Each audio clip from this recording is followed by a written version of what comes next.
Hi, it's me again with Corel Draw Tips and Tricks, and this little video was maybe going to help a few people.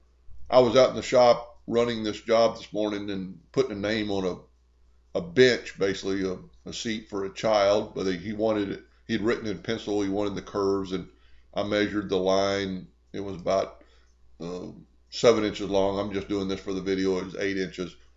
But the best way to me to get this curve is to select both your nodes on your line.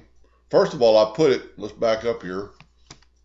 My line is in the center of the page. My shape is in the center of the page by just pressing P on the keyboard. So everything's in the center of the page. And what I found out, and the real reason for the video, if you select both these nodes and right click your mouse and turn them into a curve, if you want to get right on the middle, sometimes you're going to be getting your index line. So you have to be off your index line just a little bit. So what I just did out in the shop, and it kind of helped. I've got my nudge factor set pretty low. I'm going to make a duplicate of that line by Control D, and I'm going to cursor over one tick of the mouse. I'm going to make another duplicate of this in one tick. Now I'm going to basically erase this center line. Whoop. I guess I erased the box. So don't make a duplicate of it. Make it a little easier. Grab that line. See, when you're working this close, it's hard sometimes not to get your other line. So now this is the center of the page, and you could be that close.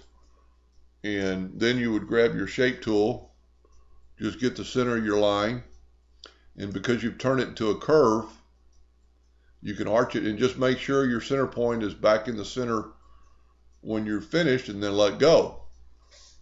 Now, with that said, we can get our pick tool back, get rid of these lines.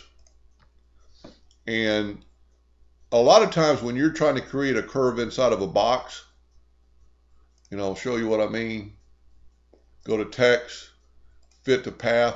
It's taken in the box too, sometimes. So let's just back up there, and let's just take our box. And this is why it's important for me to draw in the center of the page. Let's just get our box out of the way. Now we're going to select our text, fit to path. And when you see the center line turn red, that means you're in the center of your arch. Then you can select it all.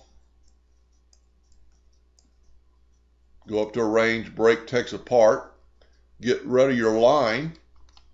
Now put this in the center of the page. Put your box back in the center of the page.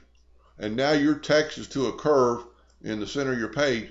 Lasso on both, group them together, bring it over your laser, have your snap to, so it'll snap to the edge.